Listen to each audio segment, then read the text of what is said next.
To be academic all Big Ten, you have to have been in school for a year and then meet all the other criteria. We had 91 guys eligible, and 71 made it, which is the highest percentage, according to Dennis LeBlanc, that we've ever had. So credit to all those young men for what they're doing in the classroom. Special note is to Bryce Benhart, who did it for the 5th time. So, obviously, first year he couldn't do it, so he's been here for 6 years. He's done it 5 times. And that's, to me, that's the Nebraska way. So with that, I'll answer your questions. Matt, what's your secondary coach situation with Coach Butler moving to the defensive coordinator spot? Yeah, he's had Adam DeMichael with him all year. Tariq, our GA, has been with him all year. So he's handling that with those 2 guys right now. We will hire a secondary coach. We actually have some people in for interviews today and tomorrow. So, or not talk to, whatever you call it. So there's a process. We'll follow it, but we should have something pretty soon. Can you take us through your decision to hire John as a defensive coordinator? Yeah, I was very, very, very methodical. I talked to John about his vision. I interviewed probably 5 people, 6 people. There were a lot of parameters to me that mattered. The least of which was the optics. I was like, I didn't care about making a splash or anything like that. I wanted to make the right decision. As I've said, Coach Kevin McGarry, who's been here the last couple of years, I think he told one of the candidates, that coming here is is a defensive coordinator's dream. We practice a certain way, we play a certain way. So I wanted to get the right person. I talked to a lot of great candidates. There was a ton of interest from sitting defensive coordinators. But I thought I really like what we've done the last 2 years. I thought we maybe took a step back defensively a little bit this year in some areas. But I like what we've done. I like the overall general philosophy. And so, but to win moving forward, and this is something that, a mentor of mine, Phil Snow, said to me. He said, Matt, to win moving forward, the things we're doing, the havoc that we're creating is great on, 3rd down, to be 1st and 2nd down. To be great moving forward on 3rd down, some of the stuff that we've done in the NFL, 3rd down packages, 2nd and long packages versus the teams who can really throw it. Like, we can go out, we played good against Iowa, but, Iowa's a running team. To be able to stop the offenses that we're going to need to stop, that can drop back and spin the ball, we're going to need some advanced, I think, defense on 3rd down, 2-minute, red zone. And as I went through that, John had the top secondary in the NFL for 5 years. There was a lot of outpouring from our current players, guys I really respect. And, I'm not going to make that decision because of that, but I think they felt like some of the current guys in the secondary felt like after 3 or 4 years in college, John had brought a professionalism and a next level mentality to them that they thought was going to prepare them for the next level. Some of them had no business, they're leaving, so they didn't have to say that to me. So I think it was just a combination of who can add to what we're already doing at a high level, who can bring some things secondary-wise to really help us, and after working with John for a year, I thought he was really, really professional, really good to work with, great evaluator, and excited for him. John's talked about this a little himself, but how have you seen him adjust this fall to the college game after he had that decade in the NFL and coaching a different type of player? So I think the transition, to be asked to come make that transition in late July is really hard. I think John will tell you one of the things early on, he just had to concentrate on the guys that were playing, which is not what we want to be. Like, we want to be a developmental, work with the young players, get them better. I think about halfway through the year, I think John kind of took a step back and really kind of started to pour into the younger players because knowing, hey, we need these guys.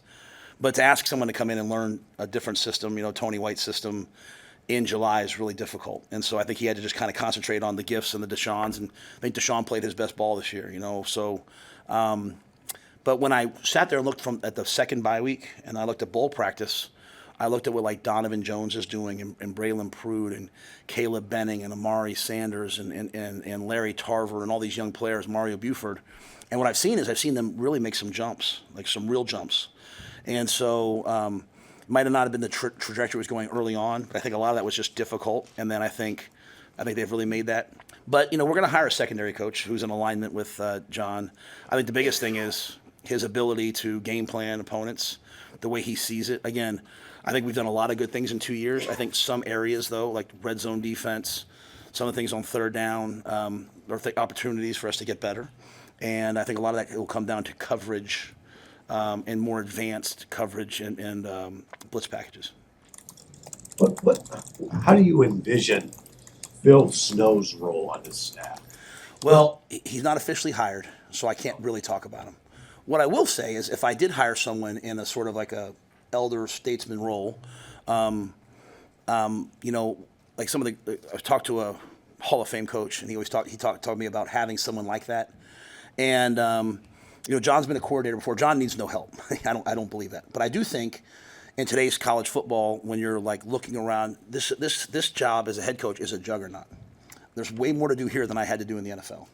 And so having someone over there on defense, seeing the big picture, whether it's portal evaluations or evaluating your own guys, or making sure at the end of the day we're still doing the old school fundamentals of running to the ball and tackling. I thought our tackling has fallen off this year. I don't think we played as hard this year running to the balls maybe we had the year before in some areas. And so I want someone, kind of a big picture person that can help and assist in those areas. I have no doubt about John Butler's ability to game plan and to put us in the best position possible. But it's kind of those developmental, fundamental principles and building blocks that I want to make sure, as I have a whole new staff on defense, that there's someone there who believes what I believe. As I said, Coach Snow's not hired yet. When I did work with him, at Baylor, he was probably one of the top. He was a Broyles finalist that last year at Baylor, and we had the second year in the NFL. He had the number 2 ranked defense, so he's obviously someone I trust. But I just think it's more about that role. I want someone like that to help me oversee it. So you think about me right now. I've got Dana Holgerson as my offensive coordinator, who's been a head coach and been a long-time OC. I've got John Butler, who's been a DVC before, who's been in the NFL, who knows how to evaluate, especially in this portal era. And if I can have another elder statesman type person in there in that role, I think it frees me up to be as involved as I want to be, or as I can be. Because there's some days, guys, that I don't do any football. And I'd say there's probably more days than not that I don't do any football. And so, like even right now, bowl practice, I'm doing the best I can to get ready for the bowl. But I'm spending a lot of time, And I talk to a lot of other head coaches, like who maybe they've made offers to guys on our team. And when I talk to them about the guy on our team, they haven't even watched him yet. Like they're letting a personnel department do it. And so I don't ever want to get in that mix. I don't ever want to not be involved with who's coming and joining our team. Oh, I did want to ask about the offense. Dana now kind of having that permanent role for the last couple of weeks. What kind of jump do you think that group can make one last time together? And then, how comforting is it to know, the last 5 years you've been in a coaching job, you haven't necessarily known who your quarterback was going to be going into the next year. Now you do. How comforting is that to be able to see a guy and say, yes, we're going to be able to take him and carry him over, and the development he makes now is going to matter next year? Yeah, you're talking about the quarterback or talking about the coordinator, or both? Yeah, absolutely. I think when you look at like the success I've had in college as a staff, we've had as a staff has been playing a freshman quarterback. The second year, them taking a step, and the third year, them becoming championship level quarterback. To me, Dylan played winning football for us this year. Really assimilating into what Dana's vision is. Having an off season, my vision is obviously this month is highly important, but the receivers in January through August, getting on the same page, and Dylan leading that and running. I think when Dylan came in last year, it was like earning his ability to speak. He was in a quarterback competition. I think now, obviously Dylan's the quarterback, and those guys, he can take that and run with it to a whole other level. And I had Joe Brady with me in Carolina. He would talk about the jump that like Joe Burrow made and getting in there with those guys starting day one of the offseason and throwing and catching. And so I think that continuity will be really important. And then Dana's vision for what will be really important. Having everyone on the same page. So that's critical. You're only a good head coach when you have great quarterback play. Just on the same page. Like there's no one in the college football playoff that ain't playing well at quarterback, basically. So you have to have a guy back there that you trust, and I trust Dylan. All 12 of those teams are in the top 30 in scoring offense, all the college football playoff teams. I don't know where you guys were, about 90th. How much of a jump do you got to take to get where you want to go offensively? We have to make a major jump offensively. There's no doubt, right? And so I believe we've kind of in some ways have done some of that this month. I think we'll go into the bowl. The bowl's a little different now because your rosters really turn over and change going into the bowl. But really, it's this recruiting class we just brought in, plus the guys coming back, plus the portal additions that we make heading into the summer, and then the growth that we make. The days of, this is basically, it's basically, if we're being honest, 365 days a year free agency, with the power in the players' hands, and so which is what it is, right? So I thought having an offensive guy in Dana that can adjust to that, where it's not, hey, it takes you 2 years to learn our system, while still building a system that prepares guys for the NFL. That's why I feel great about what Dana can do. So no amount of turnover right now scares me, and no amount of additions scare me because I have a guy that can do that, and I think that's highly critical. What I will say though is when you watch a lot of those, you watching the Georgias of the world and all them, like it's 45-28 in September and October. You watch the games down the stretch, save the Big Ten championship game. You have to play defense too, and so we have to take a step on defense to play championship caliber defense. We also have to take 2 steps on offense to get to where we want to get to. Hey, man, have you had a chance to talk to Nate Borkacher at all and get a better read on? Is there a chance maybe you guys can keep him at Nebraska after? Yeah, I think. Well, first of all, I love Nate, and there's different kinds of portal exits and entries, and it's all been a little bit different. Nate spent most of this year wanting to get done and go take a shot at the NFL, and then see what life is. I think now, if you can go into the portal and see how much money you can get, then so be it. Like if you're in the NFL, there's a reason why everyone in the NFL doesn't always re-sign their own free agents. The desperate teams set the market. So the worst team. We all have about the same money now moving forward, right? So the worst teams are going to pay more money, right? So, some teams are going to pay twice as much for a certain player, and so I think Nate he left very amicably. Just looking at his free, and I'll say this, I told him I really wish he'd play in the bowl game because he's been here for 5 years. I think it'd be good for him, but I can't control that. But I think he's looking at what his options are, his potential is.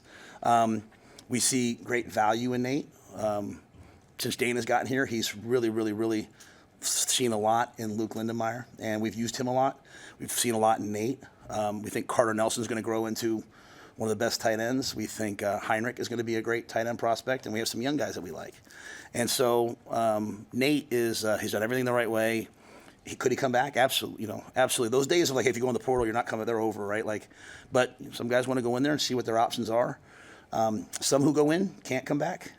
Just because they're not the right option for us, and some who go in can come back, to be quite honest. And so this is completely different than it even was a year ago right now with the amount of money floating around in college football. And so he's finished his development. What scares me, Sean, is to think that you're going to develop in college and play somewhere as a freshman, then somewhere as a sophomore, then somewhere else as a junior. You might make a little money, but I don't know if you're really ever going to become the player you could be. I think we'll have to wait 30 years and see who's happier, the guys who went somewhere for 4 years or the guys who moved around. They'll all have to figure that out. But, so Nate's open. I'd be open to Nate coming back. But I think he's just still trying to figure out, am I going to the NFL? Am I going to see what's out there for me potentially in college? And there's a lot of financial opportunities out there right now. You mentioned Heinrich. Has he made the full-time transition to tight end? Yeah. Or okay. Yep. He'll still be available as a quarterback in the bowl game, but Jalen's been working as a number 2 quarterback, and Heinrich's been pretty much full steam ahead, getting ready for next year and being sort of that FY tight end type guy. What do you like about that? He's probably one of the best athletes I've ever had a chance to coach. He's big, he's explosive, he's athletic, he can catch the ball, he's really smart. Heinrich can go out there and he can play tailback on one play and play X receiver on the next in terms of knowing what to do. I'm not saying all those are specific to his skill set. So, but like I said, with a play designer like Dana, I think guys who can run and catch and block, they can do it. And so I think he's gonna have a real chance there. You've talked on multiple occasions the value of these practices leading up to a bowl game. How specifically are you utilizing these days? You're 2 weeks in, and you have 2 weeks to go before the pinstripe. Yeah, last week and this week. Last week was Tuesday, Thursday. We didn't practice on Saturday last week, did we? Okay, sorry. It's been quite a run, guys. Right now it's Tuesday, Thursday, Saturday with Monday, Wednesday lifting, and then next week will be a bowl week. A game week. So we'll do a full game week next week. Monday through Saturday. Then we'll get to the bowl site on Monday the 23rd, and we will do a bowl week game week, which will, obviously there's certain things like, hey, you need to go here to do this, you need to go there to do that. So we've been really developing guys. Like the veteran players have been doing indie and some 7-on-7, maybe some 1-on-1s, but really taking a good hard look at some of our young players and getting them ready for next year. What's the key to keeping your sanity as a head coach in a month like this? Like you said, it's been quite a run. I love this month. Yeah, if I can, there hasn't been a day that Julie and I have not been out somewhere and someone's walked up to her and congratulated her on being pregnant, which she's not pregnant. It's like someone put something on social media, and literally there hasn't been a day. She laughs about it. I have to just walk back, and we appreciate people for saying it. But in Julie's mind, she's like, I'm 50, and I would never announce that I'm pregnant after 4 weeks. So I would just tell everyone out there, like, be careful what you read. Like, be careful. I have people walk up to, I heard this, I heard that. There's a reason why, if you look on my phone, there is no Instagram or Twitter. And I know that's a large part of what you guys do, but the external message maybe sometimes is not what we're saying here. I think we're really excited about the opportunities. You know me. I'm never going to say anything negative about anyone who leaves here. Sometimes people need to leave. Sometimes people aren't a great fit, staff-wise, player-wise. Sometimes there's guys you wish would stay, but they have to do what's right for them. But we are officially now a have. Like 1890, they've doubled down and they've helped us out, and now we have the rev share. Like we're going to have more than most people in college football. And so we have to make really good decisions. But, the staff that we've added, the people that we've added, people text me and say, hang in there. I'm like, what are you we're 6-6.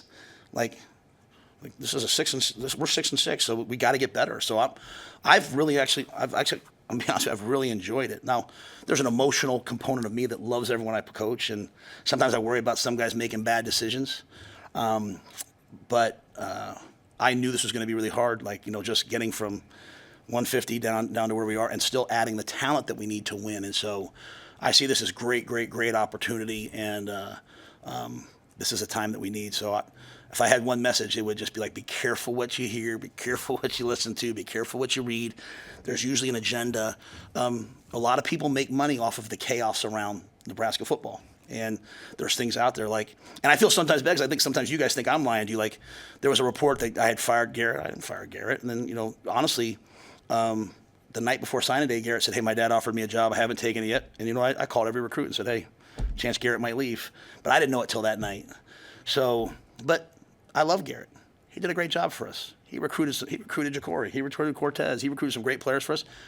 Now we got Tequil here. And Tequil, I think, he's going to be great. So this is a really good time, I think, for us. This is a time moving forward that we can make a jump. I expect us to make a jump.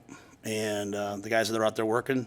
But there'll be a lot more perceived chaos in the coming weeks because that's what's going to happen. Some coaches have made the decision to try to keep their roster together through the bowl game. I feel like it's best to get it done now, and so we can move forward into the bowl game with who we think is going to be around. Some things will still happen, and then we can get the guys in that we want. So whereas I haven't been pro portal before because I didn't want to get rid of guys, now in this new model, we're embracing everything. Maybe this is the case where it's also not official, but can you talk about what traits you were looking for in a D-line coach and maybe Phil Simpson joining? Yeah, I hired Phil last year because I think Phil's a needle mover. He moves the needle, right? And Florida State recognized that and hired him back, right? And Phil has some family things that led him to go back, and it was a good deal for him financially, and it was very amicable when he left. Obviously, when Tony and Terrence left, and then some other guys, some of the analysts left, as I looked at the staff, I wanted a true outside backers coach, not just the jack, but, we started playing some 5 down throughout the course of the year. And I just can't think of a better person to go out and recruit, retain, but also when they get here to develop and have a relationship with guys. Recruiting is not, hey, I'll give you this. It's going to be relationship based once they're here. And I thought Phil, in the year that I had him, was excellent. He handled discipline for us. We're not changing our core values. Like, you're still going to go to school if you come here. We don't want you to come here if you just want to use drugs. We don't want you to come here if you don't treat people well. If you do those things, you're going to have to leave. And Phil helps me with that. So, and he's a really good coach. So I was able to get Phil back. And then, the D-line coach, the hire is not official yet. It's not gone through the process yet. But I wanted someone from a certain system. And as I was a young D-line coach, I learned through Phil Snow. I went out to the lines. I learned from Rod Marinelli, and his D-line coach at the time was a guy named Joe Cullen. And Joe Cullen's one of the best coaches in football. And Terrence played for Joe Cullen. And so the style that we believe in, because there's lots of different styles, comes through the Joe Cullen tree. So when I had an opening, I called Joe. And Joe made some recommendations to me, and so we're going to move forward with one of those guys. I want a guy who's been in pro football. I want a guy who has great relational ability. I want a guy who can hold the guys accountable. They don't need a friend. They need a coach to help them get where they want to be. And, we have some young D linemen that I think need to make a step and can. So finding the right mix of all those things. But I went to Joe and some other coaches, and I think we hit a home run. Hey Matt, you mentioned after the Wisconsin game, I think, that you were going to fly out some of the older guys who graduate. Is that still the plan? Yeah. I mean, the school's not doing it. This is Julie and I's honor to pay for that, and we love those kids. I got a text from Ethan Pipe the other day. Hey, are we coming out? I started looking at New York City prices. I was like, dang, wish we'd have gone to somewhere else. But no. Yeah, we'll fly them out, the day before the game or whatever, have them come to the game, have them be a part of it. They're a big reason why we're here. And, like I said, I really believe in the foundation that's been laid. I can't thank, Ethan Piper enough. I can't thank Nick Henrich enough, and many, many, many more. So, this is just a small way to thank them for being in a bowl game.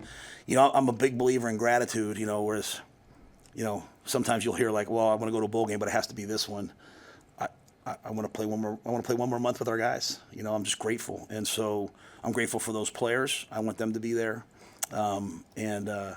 hopefully most of them can make it. Susan's handling that, so amongst 7,000 other things that she's handling. So don't worry about me this month. Worry about Susan, and worry about all the recruiting staff because they're working overtime.